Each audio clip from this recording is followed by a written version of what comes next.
Vocês me a... escutam bem? Sim, super bem. Tá bom. Tá. Então, Andréia, queremos te agradecer imensamente por ter aceitado o nosso convite de participar aqui da disciplina sobre trabalho e política, que eu e Ludmila estamos conduzindo nesse semestre. A nossa dinâmica, você faz uma apresentação inicial e depois tem um grupo que começa a formular as questões e a gente faz o debate a partir das questões formuladas. O tema da aula que nós pedimos para a Andréia, que é localizar esse debate um pouco sobre movimento sindical e movimentos sociais. Andréia, na primeira aula, quando a gente apresentou aqui o programa, a Lavínia, ela está aqui, eu vi que ela estava aqui na sala, ela logo levantou assim, não, ó, eu sou da região do ABC, quero conhecer mais a discussão do sindicalismo. Tá? Então, uma das motivações dela ter entrado aqui na disciplina, eu lembro, na primeira aula dela, era exatamente discutir mais sobre o sindicalismo. Então, nós solicitamos para a Andréia fazer uma discussão um pouco mais geral, de localizar a discussão sindical dentro da discussão de movimentos sociais, em geral, por isso os textos que foram enviados para vocês, e para a leitura da aula, mas ela disse que vai chegar um pouco uma discussão sobre o sindicalismo na pandemia. Tá? Então, ou seja, começa uma discussão um pouquinho mais teórica, mais geral, para depois fazer uma discussão um pouco mais específica, se der no final, né, sobre o sindicalismo na pandemia. Aqui é um artigo que exatamente está nesse novo livro que a gente vai lançar segunda-feira. Tá? Então, Andréia, mais uma vez, muitíssimo obrigado por ter aceitado o nosso convite e passo para você a palavra para fazer a sua aula. Tá certo, Dari, obrigada. Queria começar agradecendo a você e a Ludmila pelo convite. Acho que essa disciplina que vocês propõem é super interessante, tem um programa, né, bastante instigante, com muitos temas de atualidade, muitas discussões importantes para a gente entender o Brasil contemporâneo, né, os desafios que se colocam para a gente do ponto de vista da política. Então, eu fico muito agradecida de poder fazer essa interlocução, e eu propus para o Dari, na verdade, na conversa que a gente fez, né, de falar mais sobre movimentos sociais, classe e identidade, e menos sobre sindicalismo. Agora ele me pegou de surpresa aqui, porque sobre sindicalismo eu falei no ano passado, né, acho que nessa mesma disciplina, e ele falou, não, então fala de uma coisa diferente. Bom, a gente pode, evidentemente, chegar na discussão sobre sindicalismo, mas eu escolhi alguns textos para conversar com vocês que eu achava que dialogavam mais com esse programa, né? Inclusive, pensando nas aulas que vocês tiveram anteriores, eu acho que a minha fala é favorecida por essas aulas anteriores que vocês tiveram, que discutiu muito as relações de trabalho, que discutiu bastante, né, essa questão de transformações nas relações de trabalho, e também a aula que vocês tiveram, a última aula com o Sávio, né, meu colega do IFISH, que falou sobre classes médias. Dari, não estou aqui me recusando a falar de sindicalismo, não, é só para lembrar daquilo que a gente combinou, se eu não entendi errado. Eu tinha entendido que você ia começar por isso, mas ia terminar com o sindicalismo, Andréia. Então, não, mas tudo bem. Mesmo, tinha combinado com fazer essa discussão mais geral. Mais geral, né? É verdade. Bom, mas eu vou dividir minha fala em dois momentos. Eu indiquei para vocês dois textos, né? Um que eu escrevi em coautoria, que ainda é inédito, e um outro que já foi publicado há algum tempo, porque a minha ideia é apresentar alguns elementos desse debate teórico sobre movimentos sociais e depois explicar de que modo a abordagem que eu venho desenvolvendo com uma colega, com a Luciana Tatagiba, né, nos permite analisar os movimentos sociais no Brasil contemporâneo, tá? Então, a ideia de trazer esses dois textos é justamente possibilitar pensar um pouco de que forma, né, esse referencial teórico ajuda na análise concreta. Então, eu vou dividir minha fala aqui nessas duas partes, e como vocês podem ver no texto que eu indiquei, né, Marxismo e Movimentos Sociais, eu trabalho com uma perspectiva de movimentos sociais que não é a perspectiva predominante nesse campo de estudos, né? Eu procuro demonstrar a importância da contribuição do marxismo para o estudo dos movimentos sociais nesse texto, e eu desenvolvo duas hipóteses.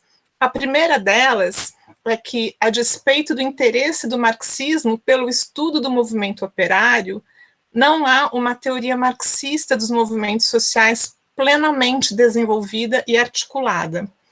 E eu parto da ideia de que as contribuições dos autores vinculados ao marxismo, sobretudo os autores clássicos, né, além do próprio Marx, do Engels, do Lenin, do Gramsci, esses autores priorizam a discussão sobre as formas partido e sindicato, né, que são formas de organização, são formas de mobilização da classe trabalhadora, e priorizam a relação entre partido e sindicato, né?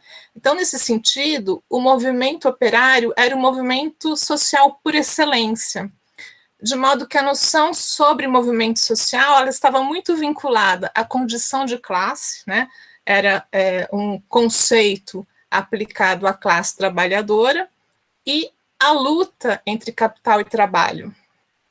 E essa perspectiva, ela foi desafiada pela eclosão dos chamados novos movimentos sociais. E eu falo novos aqui entre aspas, né? Os novos movimentos sociais dos anos 60, acho que é importante explicar as aspas, porque, na verdade, não eram movimentos novos, né? Se a gente considera que o movimento abolicionista colocou em pauta a questão racial no século XIX, e nesse mesmo período, as sufragistas também eram muito atuantes em defesa da participação política e do direito de voto das mulheres, né? Mas, enfim, essa denominação ela foi usada para diferenciar esses movimentos do movimento operário. E também ela foi usada, né, por várias teorias, abordagens que foram concebidas para explicar esses movimentos. Então, as perspectivas teóricas que se tornaram dominantes no campo, elas se constituíram em oposição ao marxismo, buscando negar a relevância da dimensão de classe e a centralidade da luta de classes, que é justamente o que eu tento enfatizar nos meus textos.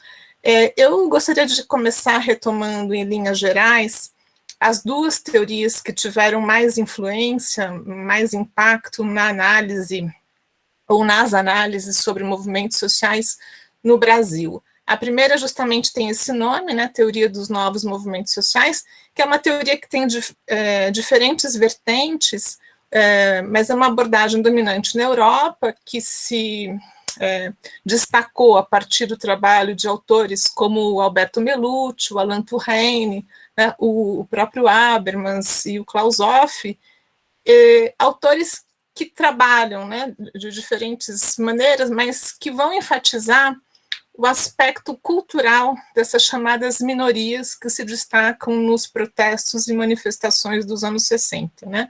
Então, protestos em defesa de direitos civis, de direitos das mulheres, né, movimento estudantil, movimento pacifista, movimento ambientalista.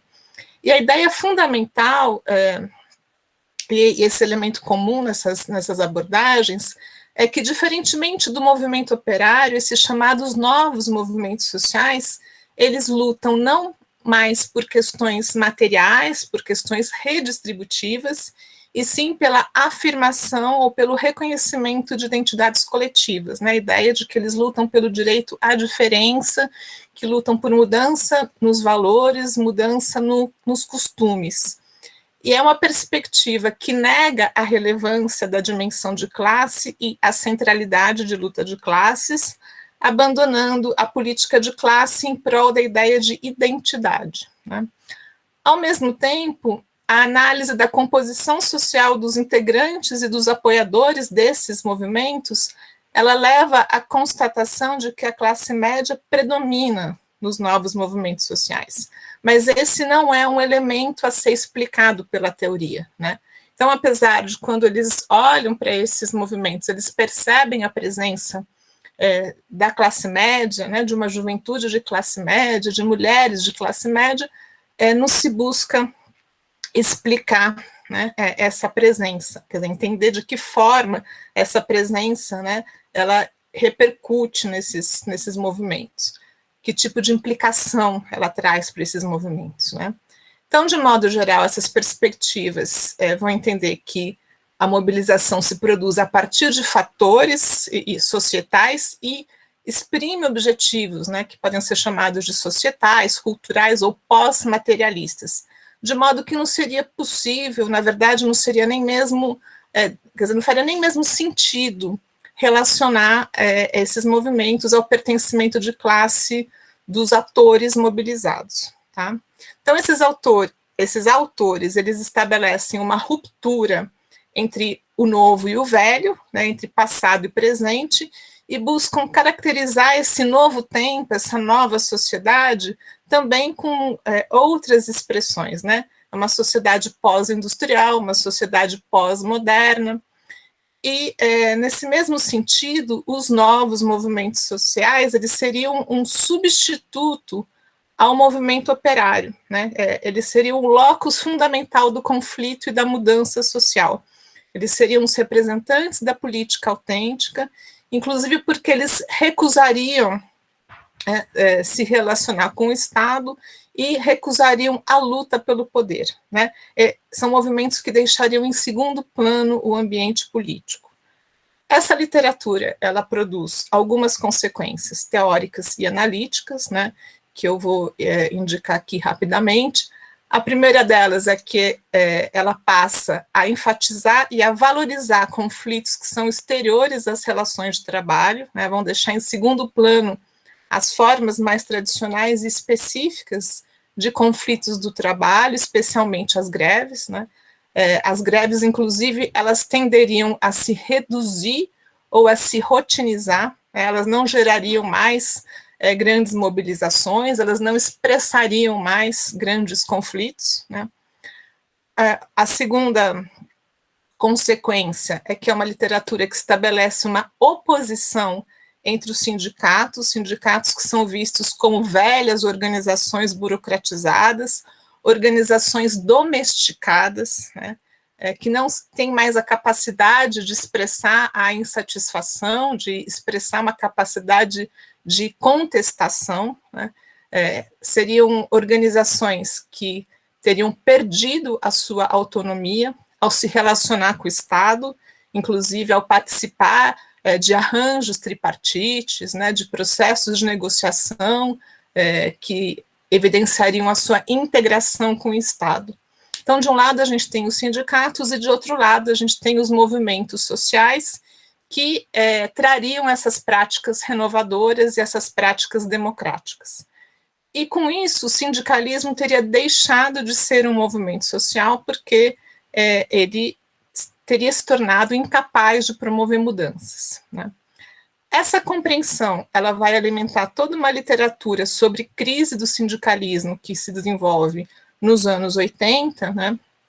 Uma literatura que vai ser bastante estimulada pelas mudanças econômicas, pelas mudanças políticas e ideológicas que afetaram diretamente as condições de trabalho, né? E que levaram a teses sobre o fim do trabalho, sobre o fim das classes, que foram bastante difundidas nos anos 80. E é uma literatura que também contribuiu para questionar o marxismo, né? Porque o marxismo ele é criticado por ser considerado incapaz de dar conta de movimentos estruturados a partir de outras referências identitárias, né, que não a classe, né? Bom, então é isso para falar dos novos movimentos sociais. Eu vou falar mais rapidamente da segunda perspectiva, porque a abordagem que eu procuro desenvolver, ela se combina com ela, né? Como vocês podem ver no segundo texto que eu só enviei para vocês ontem, espero que vocês tenham conseguido ler. Essa segunda perspectiva, ela se chama teoria do processo político, posteriormente ela passou a ser denominada de teoria do confronto político. É uma teoria mais influente nos Estados Unidos, é uma teoria hegemônica entre os anos 80 e 90, e os autores mais conhecidos aqui no Brasil, eles são o Charles Tilly e o Sidney Terrell, né, que talvez vocês tenham visto em alguns textos. Ela também é uma teoria concebida para pensar os movimentos sociais libertários dos anos 60, mas numa chave distinta da teoria dos novos movimentos sociais, porque não se trata de enfatizar a cultura, e sim a importância do contexto político. Quer dizer, os movimentos sociais, eles reagem a um contexto, né, um contexto que abre oportunidades ou ameaças para ações de protesto. Então, a questão principal para essa perspectiva é investigar quando o movimento social surge, né, e por que ele surge. Né? Então, em que momento ele surge e por quê? Quais são as suas bandeiras. Né? E aqui há duas ideias que eu queria destacar. A primeira é que os agentes políticos que atuam nos movimentos, eles não estão prontos, né? Eles se formam durante o processo de lutas. E a segunda ideia é a preocupação dessa perspectiva com o repertório de ação. Esse é um conceito, né, que alude ao conjunto de estratégias empregadas pelo movimento social na sua ação.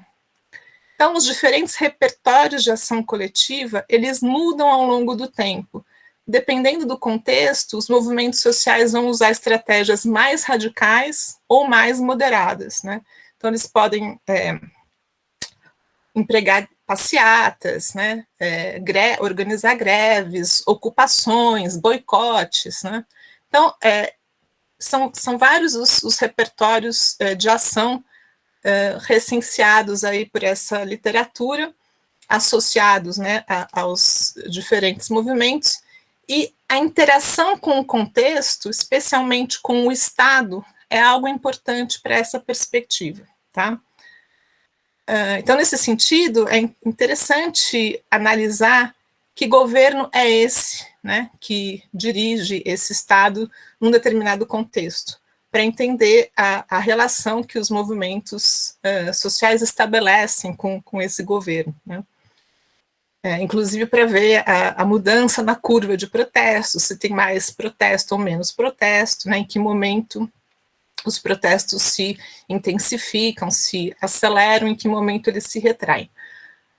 Mas passando para a segunda hipótese que eu desenvolvo no texto, né, então, voltando aqui à ideia, né, a teoria marxista se ocupa de um movimento social importante, né, que é o movimento operário, mas ela não seria adequada, né, para analisar outros movimentos sociais, né, e, na verdade, ela nem teria desenvolvido, né, uma teoria para analisar, uma teoria capaz de analisar os movimentos sociais. Então, a minha segunda hipótese é que, apesar dessa lacuna no interior da teoria marxista, há no marxismo elementos para desempenhar essa tarefa, né? Quer dizer, essa tarefa de desenvolver uma teoria para análise dos movimentos sociais. E muitos estudiosos, eles têm se dedicado a isso. Eu queria me referir aqui a alguns pesquisadores que publicaram um livro inteiro consagrado a esse tema em 2013, que é um livro intitulado justamente Marxismo e Movimentos Sociais, né, que é o Colin Barker, o Lawrence Cox e outros dois autores. Eu não falo sobre esse livro no meu artigo, mas eu fiz uma resenha sobre ele, que foi publicada na revista Crítica Marxista também. Se vocês quiserem consultar, dá para ver na biblioteca virtual da revista, tá? Mas no artigo, que é um artigo de 2011, portanto é um artigo anterior a esse livro que eu acabei de mencionar, eu trato de uma literatura que é muito influenciada pelo marxismo e que promove o reencontro entre perspectivas de análise do sindicalismo e dos movimentos sociais, recusando justamente essa dicotomia entre instituição e movimento, né? Então, a ideia de que o sindicalismo teria se tornado uma instituição, teria se institucionalizado, se burocratizado, né? Teria perdido esse caráter mais conflitivo, mais combativo, portanto, teria deixado de ser um movimento. Essa literatura, que é uma literatura francesa, né? E aqui eu me refiro a 3 autores, a Sophie Berrou, o René Muriot e o Michel Vaccalulis, que são autores, né, os 2 primeiros que estudam, são grandes estudiosos do sindicalismo, num livro chamado Le Mouvement Social en France, que é um livro publicado em 95, eles vão justamente mostrar a complementariedade entre conflitos trabalhistas e conflitos societais. Então, eles vão mostrar a importância dos conflitos do trabalho, apesar das transformações no trabalho, né, apontando o aumento do desemprego, as diferentes formas de precarização, né, as estratégias gerenciais de individualização dos trabalhadores, apontando o acirramento da competitividade, quer dizer, como tudo isso vai afastando os trabalhadores dos sindicatos.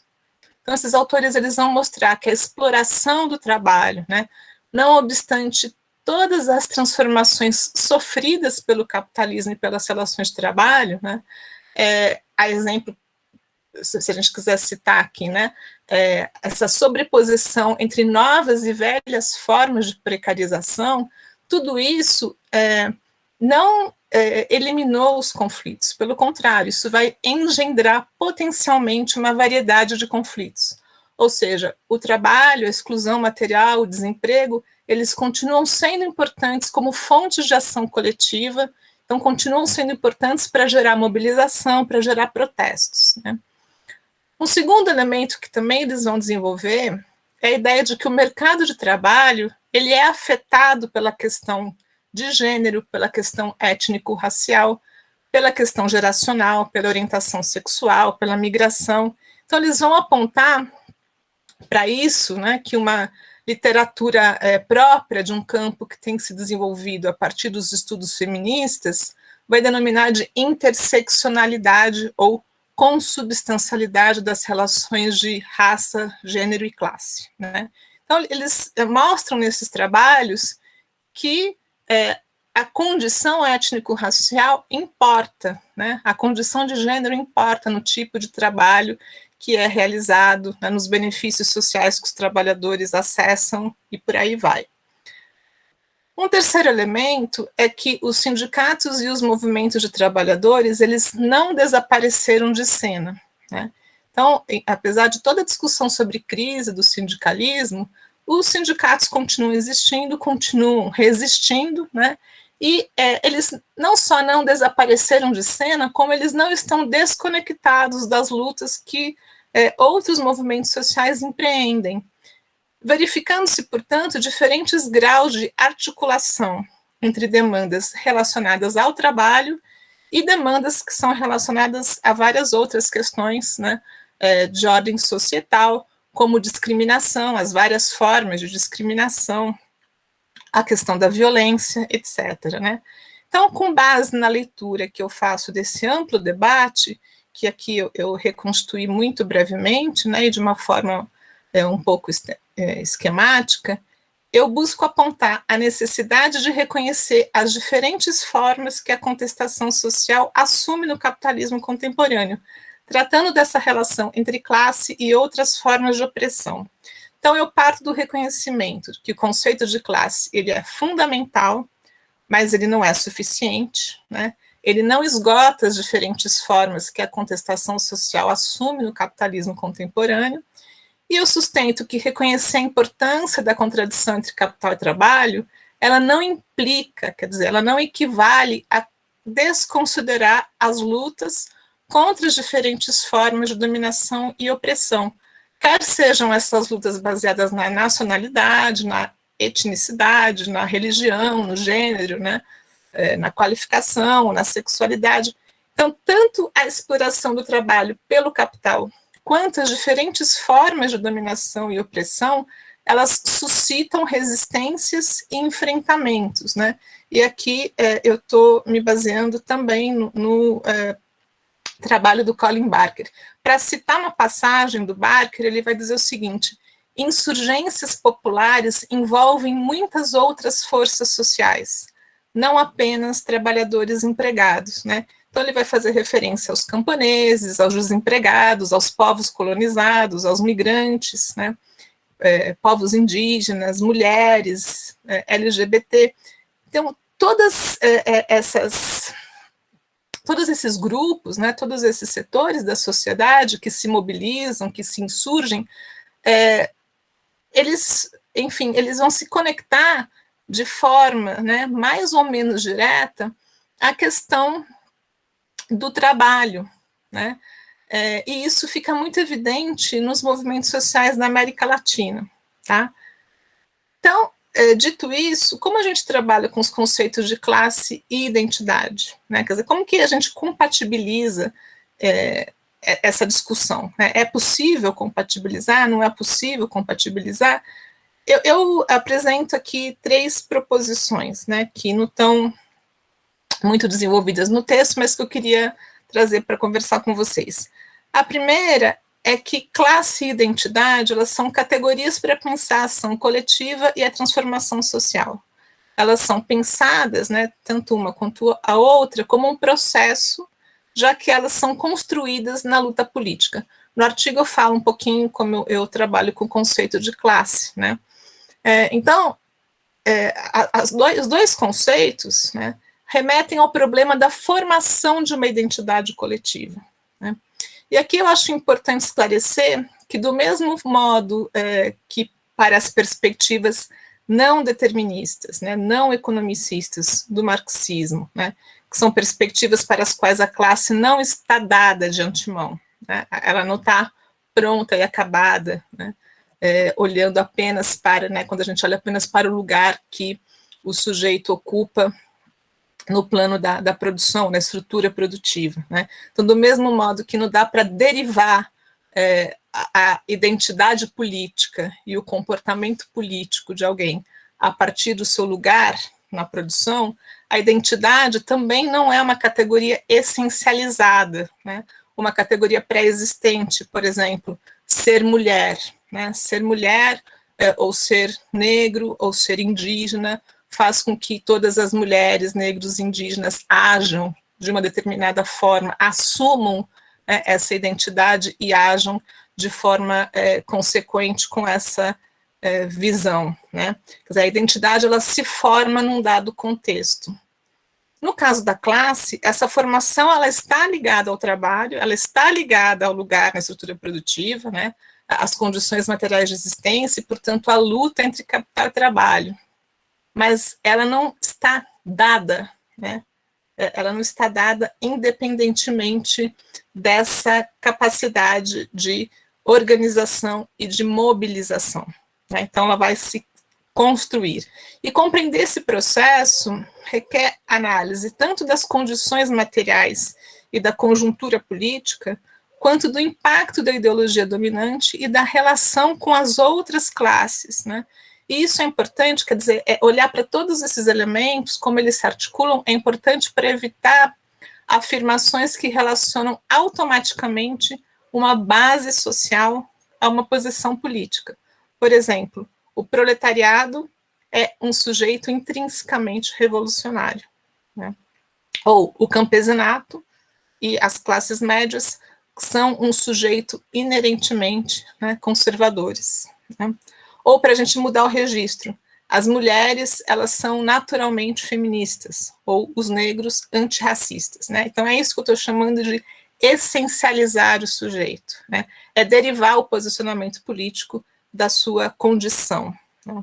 Então não há essencialismo, né? Se a gente assume uma visão, uma perspectiva essencialista, a gente não precisa fazer análise, né? Porque a gente já sabe aquilo que os sujeitos são.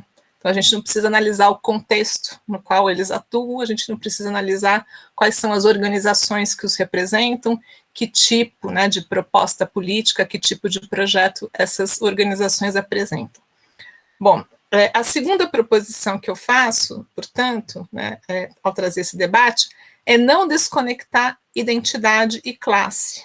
Classe pode ser uma forma de pensar a identidade, tanto quanto pode ser pensada em termos de identidade, em termos da construção de um coletivo. A ideia é considerar que a classe importa para a ação política, né? Ela delimita um campo comum de interesses, ela delimita um pertencimento comum a partir do trabalho e das condições materiais de existência, né? Mas que vão ser, né, acionadas, certo? A partir de determinados contextos, como eu indiquei. A gente tem duas dificuldades aqui, né? A definição desse campo comum de interesses é uma condição para a ação, mas não leva automaticamente à ação coletiva. Então, o fato dos trabalhadores estarem, né, no mesmo local de trabalho, por exemplo, né, estarem submetidos às mesmas condições de trabalho, não faz com que eles ajam conjuntamente, né? Pode definir esse campo comum de interesses, mas não leva necessariamente à ação.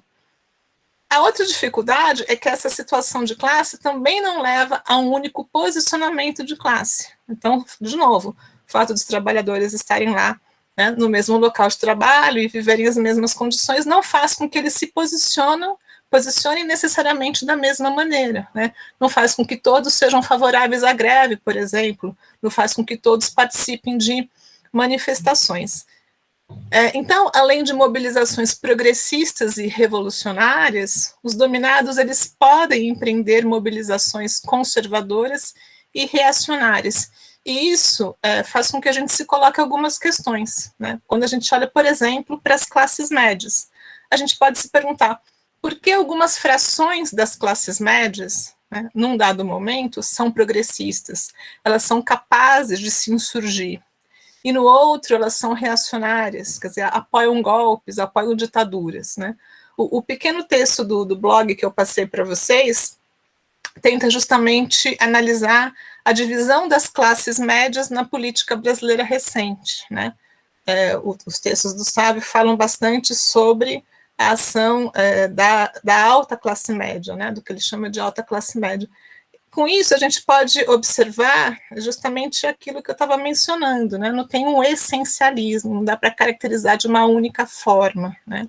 Mas o fato de não dar para caracterizar de uma única forma não significa, né, que a classe não seja importante, que olhar para essa dimensão não seja importante.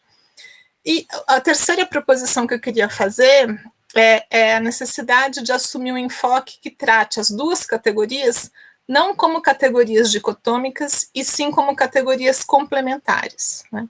Então, a identidade, ela não é exterior às condições de vida material. A discriminação que os sujeitos sofrem, né, ela é vivenciada diferentemente conforme a sua condição de classe, né? Então, a discriminação de uma mulher branca é diferente da discriminação de uma mulher negra, a discriminação de uma mulher, né, branca e trabalhadora é diferente da discriminação de uma mulher branca de classe média, né, ou que pertence à classe dominante, certo? Então, reconhecer a importância da classe no plano teórico, no plano político, não equivale a simplificar, não equivale a reduzir tudo a uma questão de ordem econômica, né, como se a classe se restringisse a essa dimensão econômica, e tampouco equivale a reduzir tudo a uma oposição de classe contra classe, né. Muitos movimentos contra diferentes formas de opressão não vão fazer sentido se a gente, né, ler esses movimentos nessa chave. E aí, citando novamente o Barker, ele diz o seguinte: a centralidade da luta de classes não faz da questão econômica algo mais importante. Lutas contra a opressão, né, não são distintas ou opostas à luta de classes, mas são partes mutuamente interdependentes de um movimento social contra o capitalismo como uma totalidade, né? Então, recapitulando, primeiro, identidade não é algo para ser visto, né, ou analisado de forma segmentada, mas sim de forma multifacetada.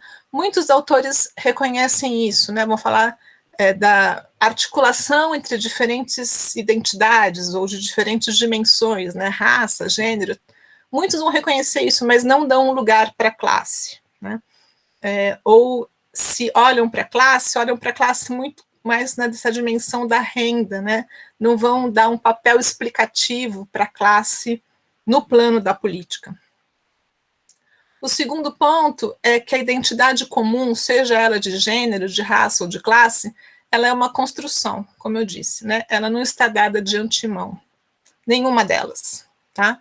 Ou seja, a importância dessa construção política, essa importância do projeto, né? E ao pensar o projeto, a importância de também considerar o contexto no qual esse projeto emerge. E a questão do contexto e do projeto, ela é fundamental para pensar como uma base social similar ela pode, né, sob circunstâncias diversas e sob a direção de organizações distintas, apoiar projetos diferentes, inclusive projetos à direita, né, que é um aspecto não muito abordado pelos estudiosos dos movimentos sociais. Os estudiosos dos movimentos sociais, eles tendem a privilegiar os movimentos progressistas, né, não olhar muito para os movimentos conservadores, né. E como a gente pode bem observar, os movimentos conservadores, eles cresceram muito nos últimos anos, né. Bom, então, essa era um pouco a ideia que eu queria desenvolver na primeira parte, né. Por que eu trago todo esse debate? Porque, tendo trabalhado com o sindicalismo e relações de trabalho durante muito tempo, eu comecei a me interessar pela análise dos outros movimentos sociais, ou de vários outros, né, mas ficava insatisfeita com essas teorias dominantes no campo, né, e queria fazer essa articulação entre trabalho e outros pertencimentos, né, e pensar de que forma o marxismo podia contribuir para isso. Então, eu passo para a segunda parte da nossa conversa. Já tem alguns anos, eu venho trabalhando com a minha colega de departamento, a Luciana Tatagiba, né, e a gente desenvolveu, em 2015, 2016, uma pesquisa de iniciação científica, surgiu como um projeto coletivo, né, intitulado Confronto Político da Ascensão à Crise dos Governos Petistas. E a gente cobria um período que ia de 2003 a 2016, né, que buscava levantar, né, protestos, e aí, nessa chave de protestos, a gente incluía greves e manifestações sindicais, e também protestos organizados por outros movimentos sociais, né, o que fugia da tradição que se consolidou no Brasil nos últimos 40 anos, que é uma tradição que separava esses dois campos de estudo, né, então, que levou à constituição de dois campos de pesquisa, dois campos que correram paralelamente, e no qual cada uma de nós estava inserida, ela na área de movimentos sociais e eu na área de sindicalismo, né? Como se o sindicalismo não fosse um movimento social, o que é um efeito daquela perspectiva que eu mencionei antes, né? Dos novos movimentos sociais. E a gente procurou juntar, né, esses protestos todos a partir de um banco de dados de eventos de protesto que a gente constituiu a partir da Folha de São Paulo. Depois eu posso explicar como a gente fez isso, né? Mas, de qualquer modo, essa experiência ela foi um desafio, né? E um segundo desafio ainda maior foi o desafio de promover o encontro de duas perspectivas teóricas distintas. Eu a partir do marxismo e ela da teoria do confronto político na linha do Tilly e do Terrell. E a gente encontrou uma fonte de inspiração para isso nos livros de uma grande estudiosa dos movimentos sociais, que é a Donatella Della Porta, que lançou um livro chamado Movimentos Sociais em Tempos de Austeridade, em que ela procurava observar o impacto da crise de 2008 sobre os movimentos sociais, e do Colin Barker, que eu já mencionei, né? Então, esses dois autores foram as principais referências, né, que nos inspiraram para pensar esse encontro entre marxismo e teoria do confronto político, né? Esses autores nos permitiram pensar, né, de um lado, ou nos permitiram observar que os não marxistas foram assumindo essa tese, né, de que não dá para entender os protestos a partir da crise de 2008 sem olhar para a dinâmica do capitalismo, sem olhar para o papel que as identidades de classe desempenham nos protestos, né?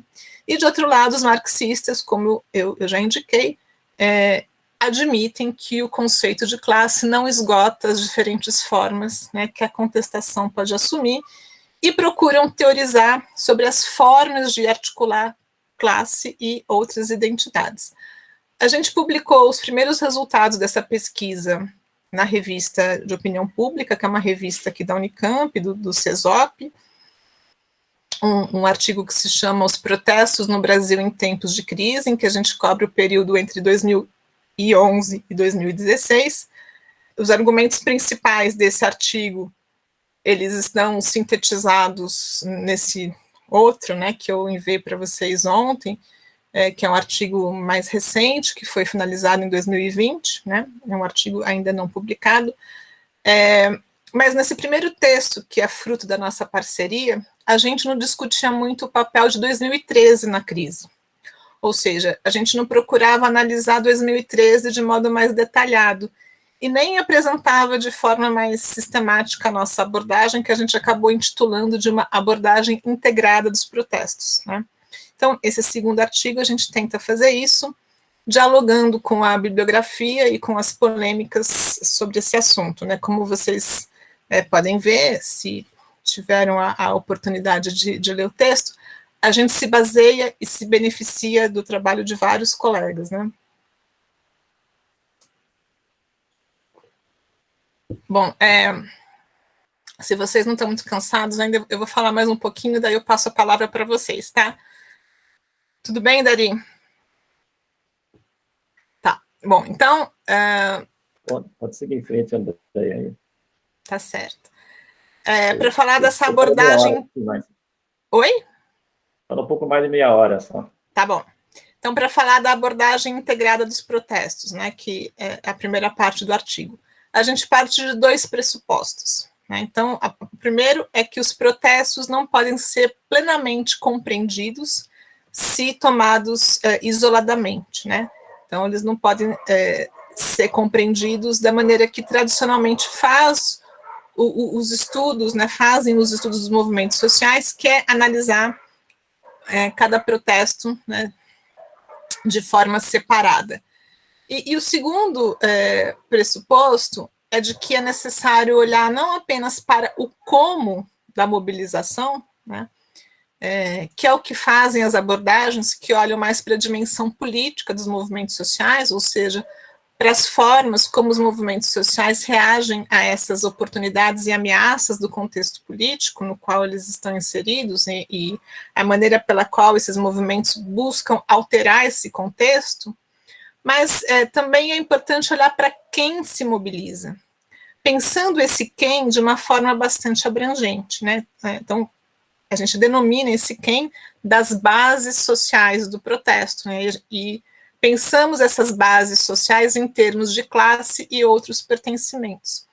Então, a partir disso, a gente busca pensar a relação entre base social e demandas, né? Então, base social e reivindicações que são apresentadas por esses manifestantes, né? E os repertórios de ação que eles empregam.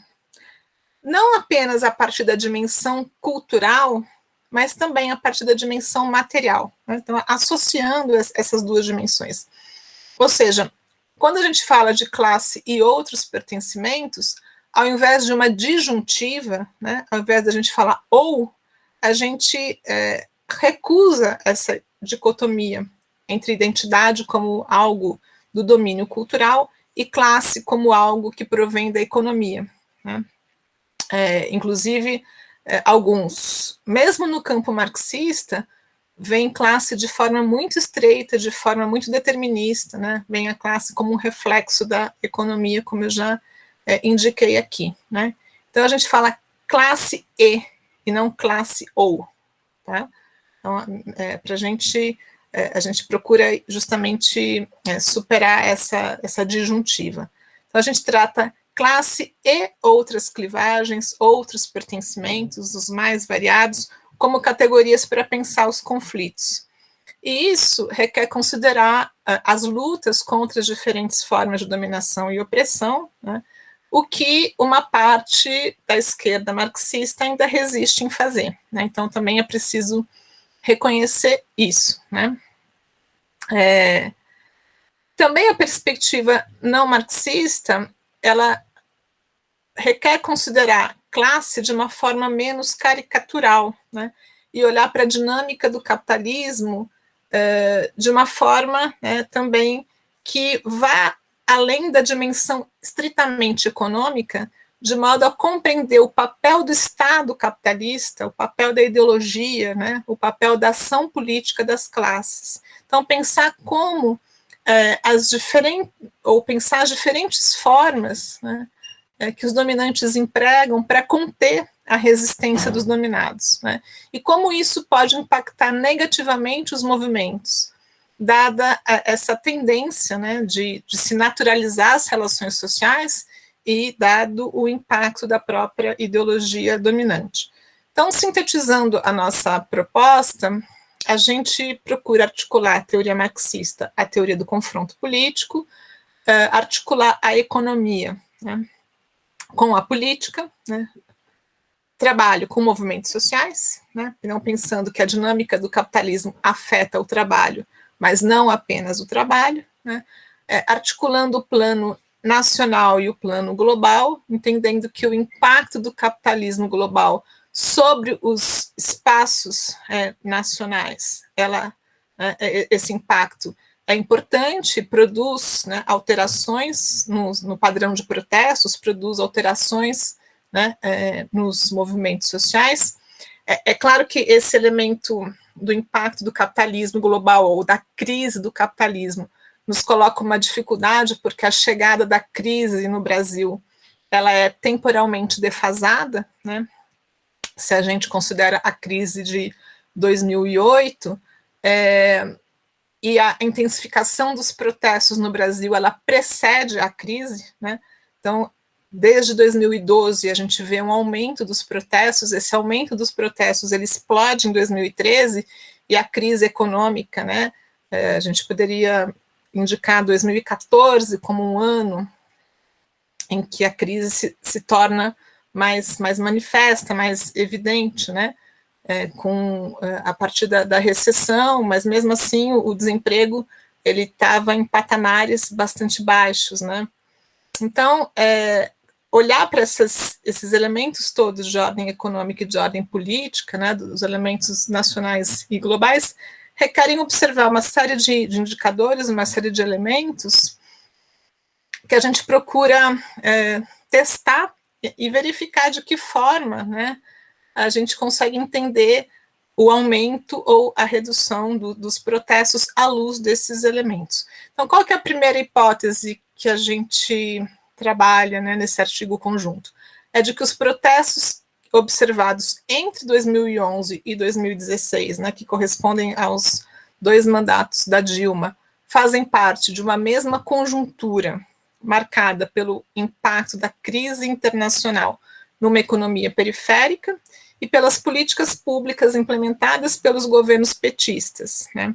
Por isso que o item 2 do artigo se chama Remando contra a Maré, a resposta dos governos petistas à crise. A gente estava justamente procurando indicar aí de que maneira, né, essa ação dos governos e a política dos governos petistas, né, pode ter estimulado esses protestos. E aí a gente desenvolve uma hipótese que está presente no trabalho de vários autores, né, o Armando Boito, também colega aqui da ciência política, vários economistas aqui da Unicamp também trabalham com essa ideia, né, a própria Laura Carvalho, que é a ideia do conflito distributivo, né? Então, a gente procura mostrar como a forma de enfrentamento à crise internacional intensifica o conflito distributivo, ou seja, o conflito pela apropriação da renda e do orçamento público, potencializando as insatisfações com o governo, especialmente as insatisfações com as políticas sociais e com o aumento do gasto social. A gente pensa, né, o conflito distributivo de forma articulada, né, com esses elementos que eu já mencionei, quer dizer, a gente afirma, né, que ao questionar diferentes condições de subalternidade, esses movimentos considerados meramente culturais e comportamentais, né, esses movimentos que lutam por mudanças nos costumes e nos valores, eles interferem em posições sociais, inclusive em posições de classe, ou seja, não são apenas movimentos sociais estruturados em torno do conflito entre capital e trabalho que fazem isso. Esses movimentos, considerados culturais, né, e comportamentais, eles não disputam apenas recursos simbólicos, eles disputam também recursos materiais, eles interferem no conflito distributivo, né, que constitui uma das dimensões do conflito de classe. Então, esse conflito, que é um conflito que marca as sociedades capitalistas em condições de normalidade, ele se aprofunda em momentos de crise econômica, reconfigurando as dinâmicas das relações dos contendores, né, entre si, e também da relação dos movimentos, dos agentes sociais, né, na sua relação com o Estado. Então, para desenvolver aqui alguns argumentos, né, a gente vai dizer que, por mais limitadas que fossem, né, as conquistas obtidas pelos subalternos durante os governos petistas provocaram descontentamentos e tensões com as classes médias e dominantes, né? Para além das políticas mais controversas, como o Bolsa Família, o Minha Casa Minha Vida, a PEC das domésticas, né? A própria valorização do salário mínimo, a redução da informalidade e do desemprego, acabaram provocando insatisfação entre setores da burguesia e das classes médias, ainda que uma insatisfação difusa, né, porque essas políticas melhoraram a posição dos trabalhadores e a condição da luta sindical, né. E isso, num contexto de perda de dinamismo econômico, foi acirrando os conflitos. Quando a gente olha para os conflitos, né, por isso que eu falei da dificuldade, da defasagem da crise, né, do impacto da crise sobre o Brasil. É importante considerar que, ao contrário do que aconteceu com outros países, não foi a política de austeridade que estimulou os protestos, né, mas a política neodesenvolvimentista. Então, diferentemente de outros países que responderam à crise com austeridade, né, os governos petistas responderam à crise através das políticas neodesenvolvimentistas, que a gente pode denominar de neodesenvolvimentistas, né? Então, os conflitos, eles vão se dar, né, nessa chave da política dos governos petistas, né, nesse momento em que se intensifica a disputa, né, pelo orçamento, pelos recursos públicos, mas o debate ele não se dá apenas entre neoliberalismo de um lado e neodesenvolvimentismo de outro, né?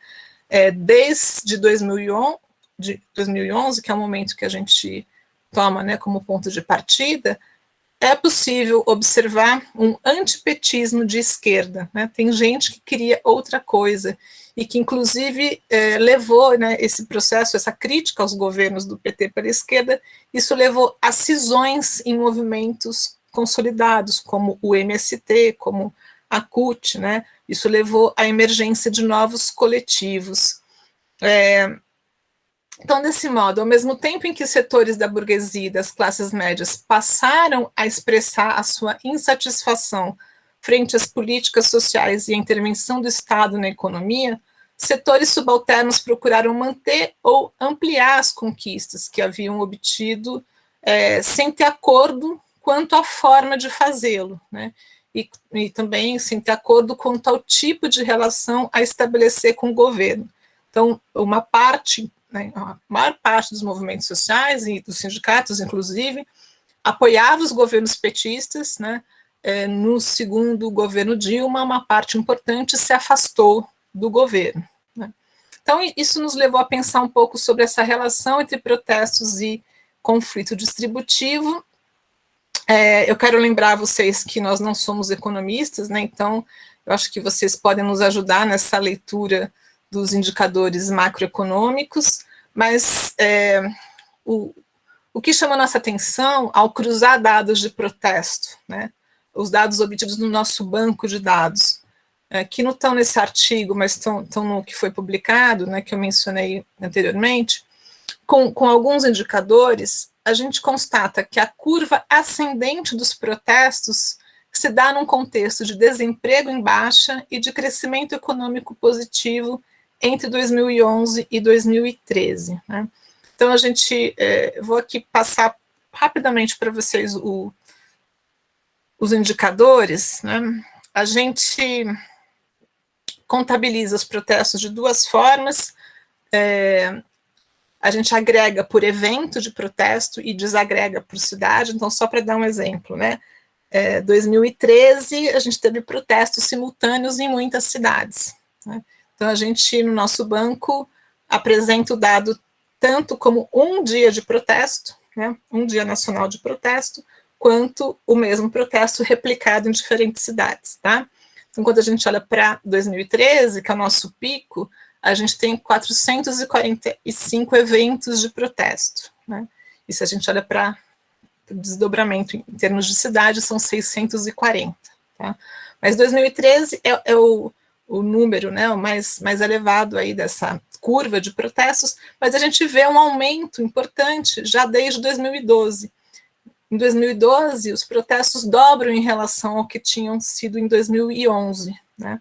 2014, eles caem em relação a 2013, mas eles voltam a subir em 2015 e 2016, e aí isso tem relação aos protestos, né, com os protestos relativos ao impeachment.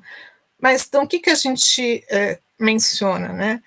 Que esse período de refluxo dos protestos em 2014 e 2015, que a curva, né, ela cai, esse período de refluxo é marcado por um quadro de recessão, com PIB negativo e aumento do desemprego. Mas entre 2015 e 2016, há um crescimento nos protestos, apesar do desemprego em alta e apesar da recessão. Então, a gente conclui que não há coincidência entre curvas de protesto, PIB e desemprego, né? Indicando que é importante observar, né, quais são as razões para a insatisfação. Né? E é importante observar que essas razões, elas são diferenciais conforme os segmentos sociais que a gente analisa, e são razões que compreendem tanto aspectos de ordem material quanto aspectos de ordem ideológica. Então, a gente chama atenção para a necessidade de enfatizar os legados contraditórios dos governos do PT no plano econômico, no plano político, no plano cultural, e o seu impacto sobre as classes e os grupos sociais distintos. Né? A gente diz o seguinte, que esses impactos, ou esse legado, né, contraditório, provocou reorientações significativas entre os subalternos. Né? Novos grupos foram reconhecidos como atores políticos e foram integrados à arena política, inclusive por meio de uma política de participação, né? Por meio de uma política que abriu espaços à participação, né, popular. Então, a gente pensa aqui no caso das mulheres, né, jovens, negros, homossexuais, indígenas, quilombolas.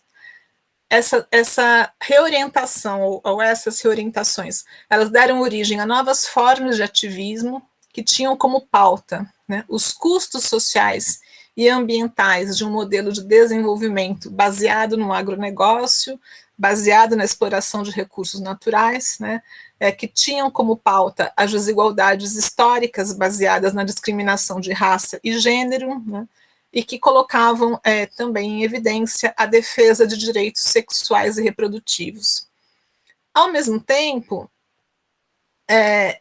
abriu-se espaço para que os atores subalternos tradicionais, como os sindicatos, como os movimentos de luta por terra e por moradia, né, também apresentassem as suas demandas. E aqui eu creio que a nossa pesquisa chega a um achado interessante para o debate bibliográfico, né?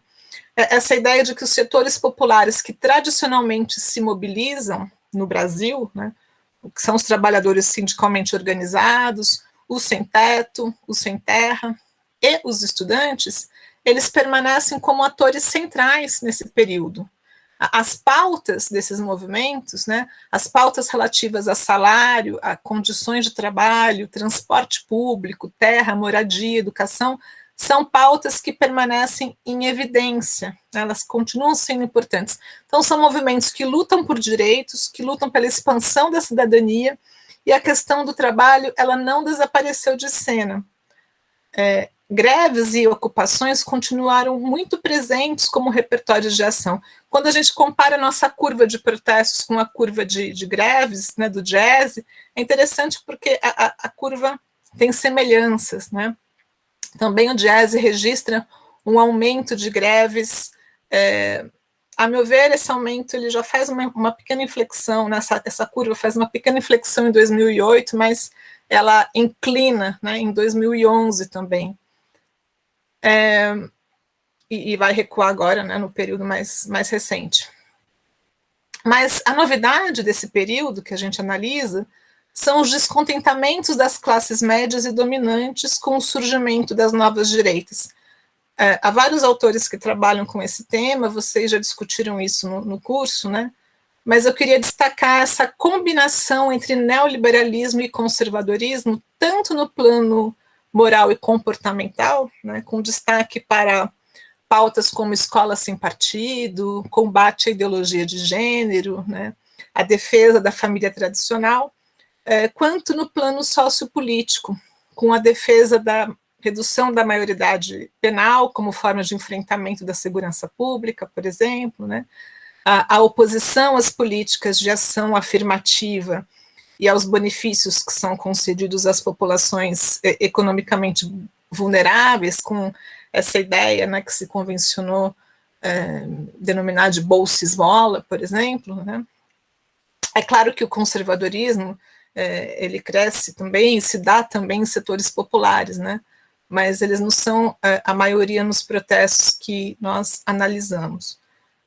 Bom, por esse quadro, né, essa heterogeneidade de atores e de reivindicações que a gente observa nos protestos, nos faz discordar, né, das hipóteses que identificam uma tendência unívoca, né, em termos de base social presentes nos protestos. A gente não vê nenhum predomínio, né, do precariado, né, dos trabalhadores mais precários, nenhum predomínio das classes médias, né. Nós sustentamos que a composição social dos manifestantes ela é heterogênea e as demandas, né, desses manifestantes também. Então, nossos dados corroboram a hipótese que foi inicialmente levantada pelo André Singer, né, de classes e ideologias cruzadas, né. Mas a importância de mostrar que as classes médias se dividiram entre protestos com pautas progressistas e pautas conservadoras, né, para a gente é fundamental, e isso tem uma relação com quem são essas classes médias, né. É um pouco o sentido do texto do blog que eu encaminhei. Com relação aos protestos conservadores das classes médias, a gente se baseia bastante nos trabalhos do Sávio e do Armando, né, nas análises sobre meritocracia, sobre perda de distinção, perda de prestígio social. Portanto, não é só a questão material que importa, né, a questão ideológica também importa, vou reafirmar isso aqui. E, de certa forma, nós apontamos para uma tensão entre esses dois aspectos, né. Não se pode afirmar que as classes médias tenham sofrido propriamente uma deterioração das condições de vida, apesar da redução de empregos típicos de classe média e da inflação de serviços, né. Acho que é importante lembrar que a PEC das domésticas ela é de 2013, mas eu acho que é fundamental destacar essas perdas simbólicas, essa perda de espaços de distinção social, né. Por outro lado, as classes trabalhadoras tiveram ganhos importantes, né? E isso fez com que houvesse essa insatisfação, né, das classes médias por não ter ganho tanto ou por arcar com os custos das políticas sociais. Então, acho que também nos baseando nos colegas do Instituto de Economia, que mostram uma interrupção na trajetória de mobilidade social ascendente a partir de 2013, né, e que mostram também essa ideia de saturação fiscal, né, a ideia de que as classes médias entendem que pagam impostos e com isso financiam políticas sociais das quais não se beneficiam, né? Esse também é um elemento importante para a gente pensar e tentar compreender a participação das classes médias nesses protestos e o tipo de demanda que elas apresentam.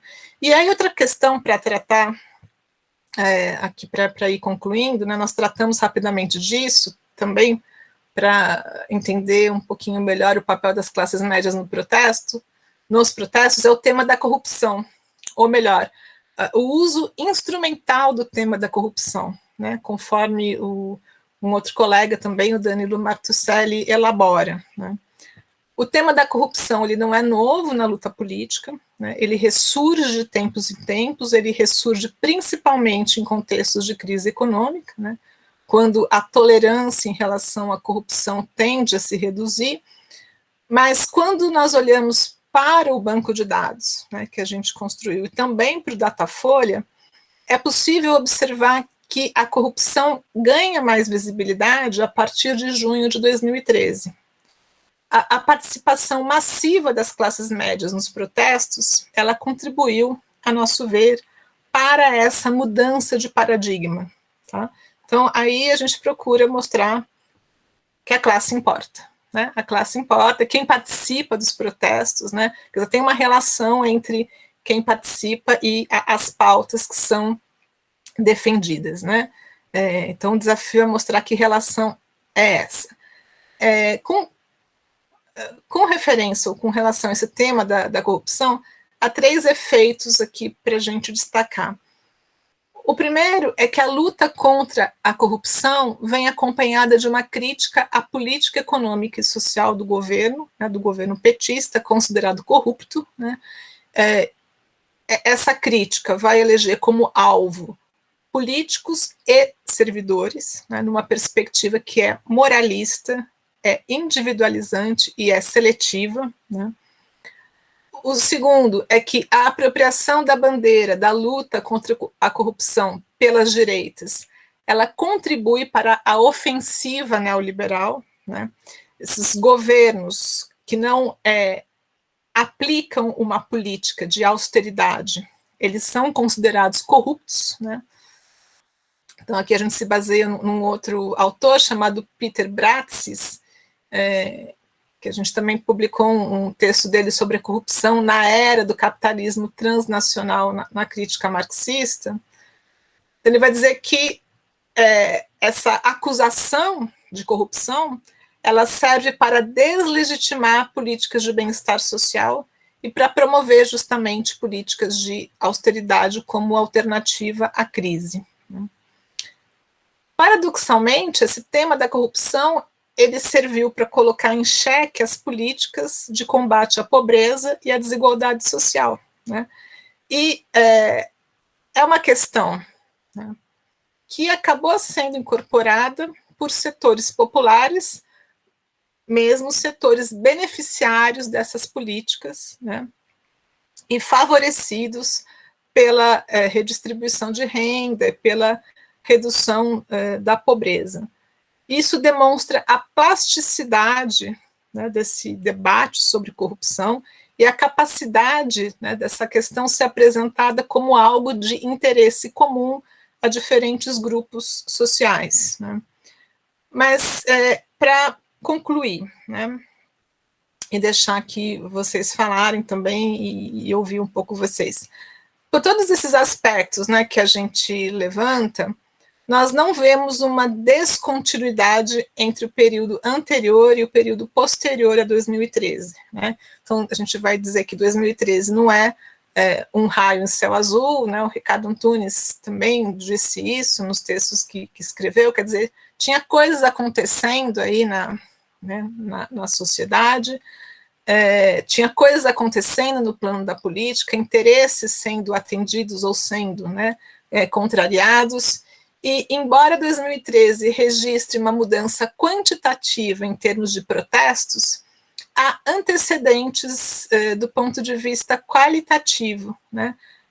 Então, os temas que estavam em disputa já apareciam antes, né? Então, essa questão comportamental, essa crítica moral, as políticas, né, que aumentavam, né, a participação de mulheres, que aumentavam a questão ou a preocupação com a educação sexual, tudo isso já estava, né, gerando descontentamento, né? Então, há antecedentes do ponto de vista qualitativo, e isso nos leva a questionar a tese de que 2013 inaugura um novo ciclo, né?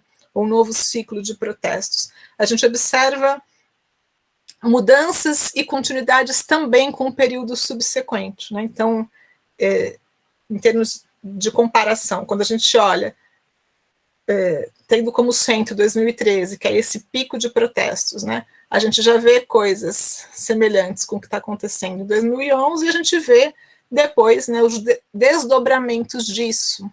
Então, quando a gente fala de mudanças e continuidades com um período subsequente, isso significa dizer que o pico de mobilização em 2013 cria oportunidades políticas inéditas para os setores oposicionistas e abre caminho para o impeachment. Isso não quer dizer, né, que o impeachment esteja, né, ou estivesse colocado lá em 2013, né? Isso não quer dizer que 2013 seja o ovo da serpente ou a causa de todos os males, né, ou a causa do impeachment, mas essa disputa, né, que estava colocada ali, sim, né, ela foi muito expressiva, ela foi muito acirrada.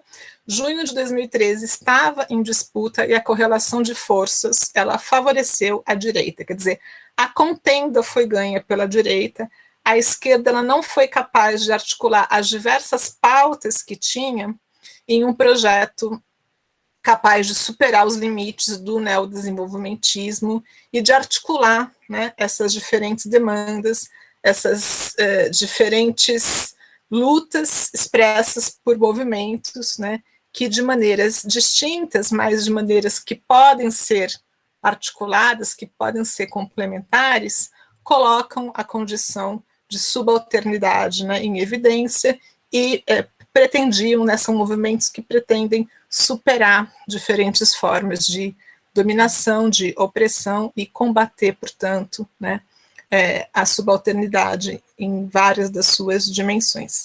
Eu fico por aqui para poder ouvir vocês, eu não sei se eu me estendi demais, não cheguei nos sindicatos, mas tá ótimo. Os sindicatos estão ali, né? Então, atravessaram um pouco a minha fala, estão ali presentes e podem ser mencionados. Andréia, muitíssimo obrigado, excepcional exposição que você fez, muito super articulado, fiquei bem, conheço você muito bem, né, a gente está muito junto, mas fiquei muito encantado mesmo hoje, viu, com a sua aula, aqui com a sua questão. Peço desculpa, porque no fundo eu não sei a aula que você vai dar 2 de julho, né, lembra? A gente conversou. Então, eu fiz uma... Ah, sim, é verdade, porque como a gente está falando de exploração do trabalho, né, Daria, eu vou dar uma outra aula numa disciplina, mas vai ser semana que vem. Então, exatamente, então outra eu acabei disciplina. anunciando a aula, eu fiz confusão entre as 2 aulas aqui, peço desculpa para você. Mas era isso que a gente tinha combinado mesmo com a Ludmila, de não repetir a aula no passado, mas discutir essa questão mesmo, novos movimentos sociais, identitários. Você fez excepcionalmente bem isso que a gente tinha combinado, viu? Então, era isso mesmo, porque a nossa lógica do curso, desde o começo, não era repetir as aulas que foram dadas no passado, né? Isso eu tinha conversado com você. Então, vamos abrir agora para questões aqui para o grupo, por favor, aí, vamos... Vamos lá. Vamos lá, Leonardo, primeiro? Então, vamos lá, Leonardo. Isso, vou começar aqui. Deixa eu até abrir a câmera aqui. Andréia, boa noite. Primeiramente, agradecer também a sua exposição. Acho que foi muito interessante, agrega bastante ao nosso debate, né? Entender e observar essas divisões que hoje em dia são muito mais amplas, né? Do que às vezes a gente coloca aí em discussão e que trazem questões, interpretações muito mais profundas e complexas, né? Uma das minhas perguntas é relacionada à primeira parte, que você comenta sobre uma dificuldade na formação de uma identidade coletiva mais consolidada, né, devido a esse caráter multifacetado que você aponta, de inúmeros perfis, identidade de grupo na sociedade contemporânea, em que uma simples divisão de classe não consegue mais contemplar, né, englobar de forma adequada, porque agora a gente tem uma coisa muito mais complexa.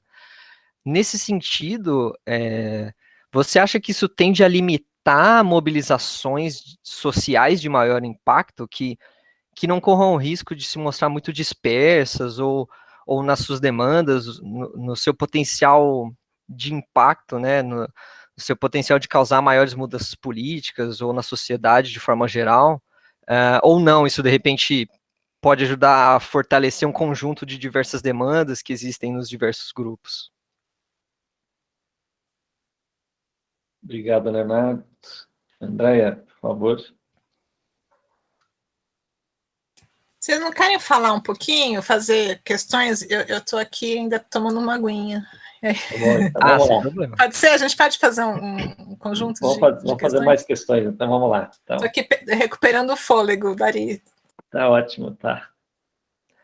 Vamos lá. Quem próximo? Eu tenho uma outra questão também que eu estava pensando aqui que eu posso colocar também. Vamos lá, vai lá, Leonardo. Beleza. Então, considerando que os protestos, né, eles vinham crescentes nos anos anteriores, antes de chegar lá em 2013 e continuar, enfim, eu fiquei pensando se seria possível a gente traçar um paralelo com essas crescentes manifestações que a gente está observando, principalmente nas últimas semanas, né? Porque nesse sentido eu acho que a gente tem diferenças, como o fato de 2013, boa parte dos movimentos do movimento ter sido apropriado por uma classe média mais, como a Andrea fala no texto, mais neoliberal e conservadora em questões econômicas, né, descontente com as políticas sociais e o conflito distributivo, e o movimento de agora tem se mostrado talvez mais encabeçado por uma parcela com viés talvez mais progressista ou voltada para um olhar mais social, devido a tudo que está acontecendo, né, com o país agora, mas continua existindo uma semelhança de descontentamento da classe média com essa limitação de ascensão que foi interrompida lá atrás, mas que essas novas gestões, a nova gestão também se provou incapaz de potencializar, né? Então, a questão seria debater assim, quais são as principais mudanças que existem no perfil de manifestação da classe média, das divisões, dos grupos da classe média, que tem ocorrido agora em relação ao que foi observado ali até 2013 e um pouco adiante. Obrigado, Leonardo. Vamos lá. Quem que é o próximo aqui? Eu queria fazer uma pergunta que é específica em relação ao artigo da Andrea com a Luciana, sobre as manifestações de 2013. Vocês falam que que foram movimentos heterogêneos pelas questões da quantidade de temas levantados. É possível definir um gatilho que levou à movimentação da classe média para essas manifestações?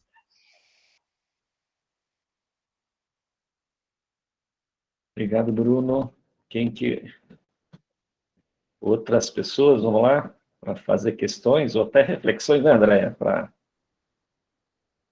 até essa relação aí que ela estabelece entre economia e mobilizações aqui, por favor, aí, se pudessem manifestar.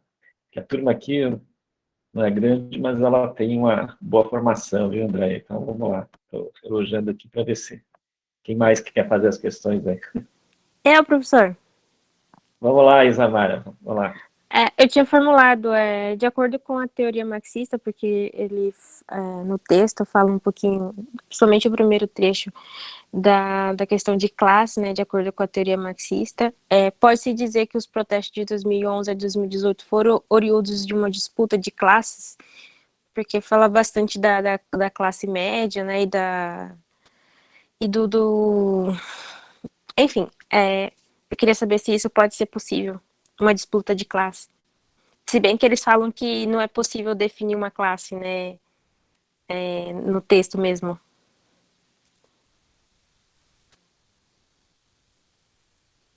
André, vamos lá então, acho que eu já tenho um bloco aqui de questões para você dialogar, depois eu te abro um outro bloco, né?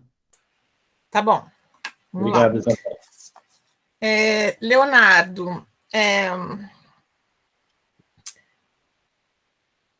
eu não diria que a identidade ela se torna mais multifacetada. Eu acho que isso é uma afirmação muito forte, né, para a gente fazer sem lastro em pesquisa, né, e sem estabelecer exatamente quais são os termos de comparação. A gente está falando em relação a quando, né, em relação a que período.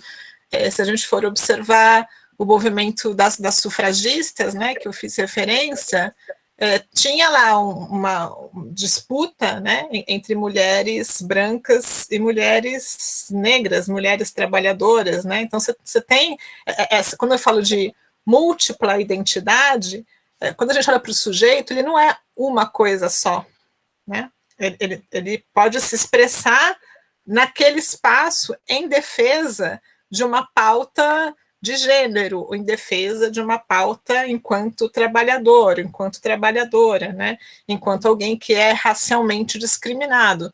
Mas esse sujeito não é só uma coisa, né? O que a gente observa, talvez, né, seja uma fragmentação maior de pautas e de movimentos, né? Então, essa fragmentação, eu acho que é o que limita, né, o alcance das mobilizações, a fragmentação dessas pautas, essa dificuldade de unificar, né, diferentes movimentos que têm pautas, né, que podem ser compatibilizadas, que têm pautas que tocam em questões importantes, e a gente pode estabelecer uma relação de solidariedade, né, de perceber que a questão da mulher, ela não diz respeito apenas à mulher, de perceber que a questão do negro não diz respeito apenas ao negro, né? E que a questão, as relações de trabalho, elas não dizem respeito apenas ao trabalhador que está empregado, né? Ou pensar em termos de direitos do trabalho não é algo que deveria, né, que se limitar apenas ao trabalhador que tem esses direitos e que tem esses direitos ameaçados. Então, acho que o grande desafio dos movimentos sociais é como fazer com que as pautas, né, que são variadas, que são pautas trabalhadas por cada um desses movimentos, repercutam nos outros, façam sentido para os outros, para produzir uma coisa mais ampla. Quando a gente fala aqui de trabalhadores, né, trabalhadores sindicalmente organizados, e aí eu vou fazer então referência aos sindicatos e às dificuldades que os sindicatos tiveram de, inclusive, mobilizar, né, contra a reforma trabalhista de 2017. Houve mobilizações? Houve. Né? Houve protestos? Houve protestos importantes contra a terceirização, contra a ampliação da terceirização.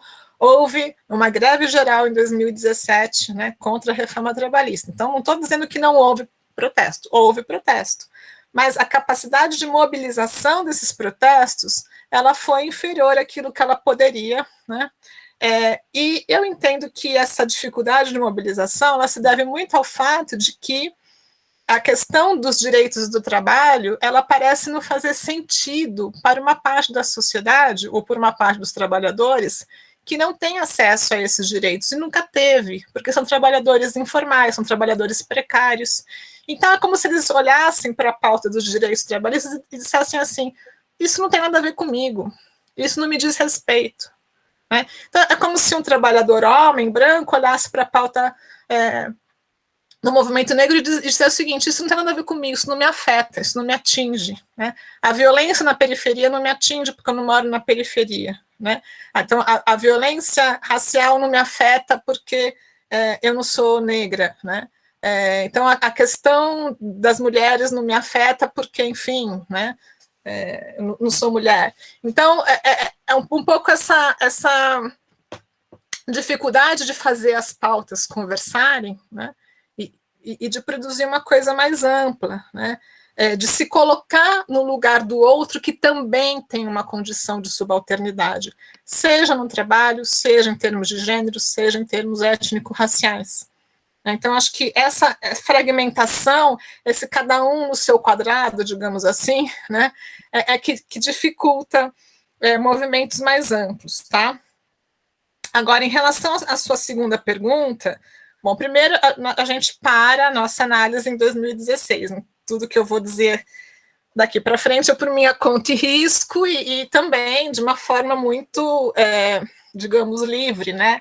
Sem ter feito pesquisas sobre as manifestações mais recentes. As manifestações, talvez você esteja sobre o impacto, né, da manifestação última de sábado, né, do final de semana, que mostra um crescimento, né, uma capacidade, né, da esquerda com a participação, né, desses segmentos progressistas das classes médias que estão muito vinculadas a um certo segmento do funcionalismo público, né, é o segmento do funcionalismo público ligado à área de saúde e educação, né. Então, não é apenas por conta da pandemia, por a gente estar numa situação de pandemia em que o SUS se torna tão importante, né, tão relevante, que os trabalhadores da saúde são parte importante das manifestações, né. O funcionalismo público na área da cultura, na área da saúde, né, na área da educação, eles têm um ativismo, né, uma militância importante, seja nos sindicatos, seja em outros movimentos, tá? Então, o que a gente viu agora, eu não acho que seja uma mudança, deixa eu ver como é que eu coloco aqui, né? Não acho que seja uma mudança no perfil das manifestações, se a gente olha para essa divisão que estava colocada, né, entre diferentes grupos com diferentes projetos.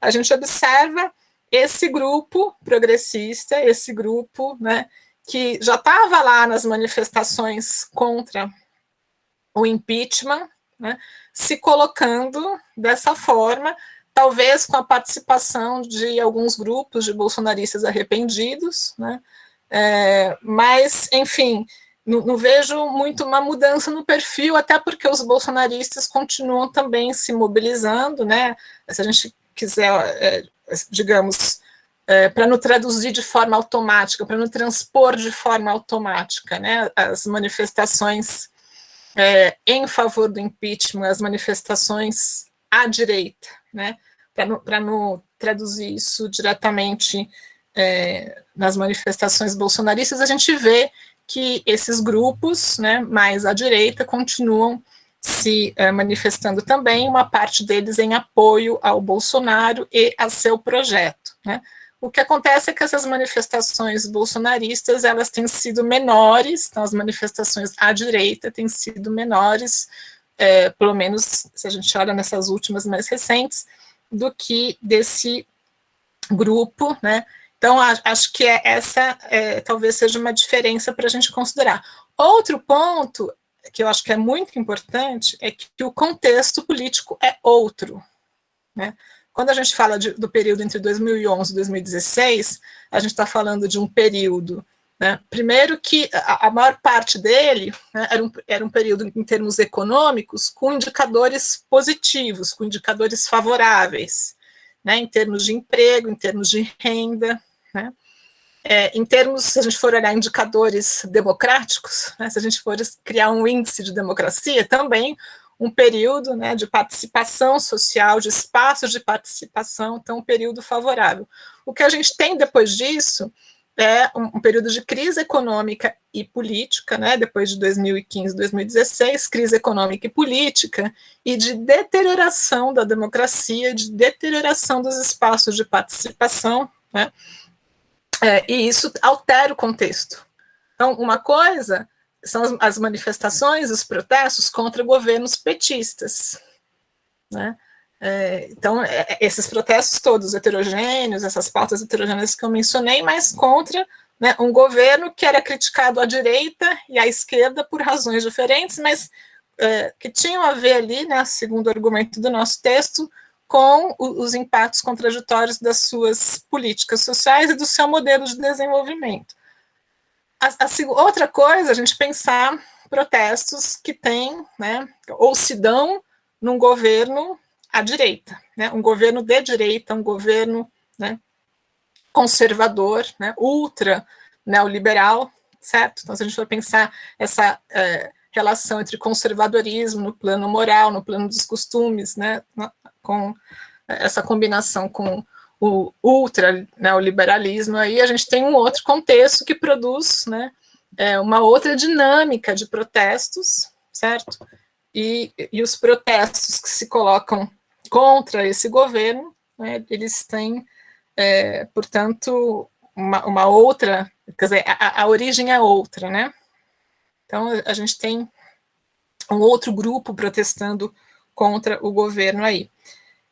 Então, acho que, sim, sempre é interessante fazer paralelos, né? Mas a gente precisa observar sempre qual é o contexto, quais são as mudanças no contexto e que atores são esses que se manifestam, né? Que se mobilizam.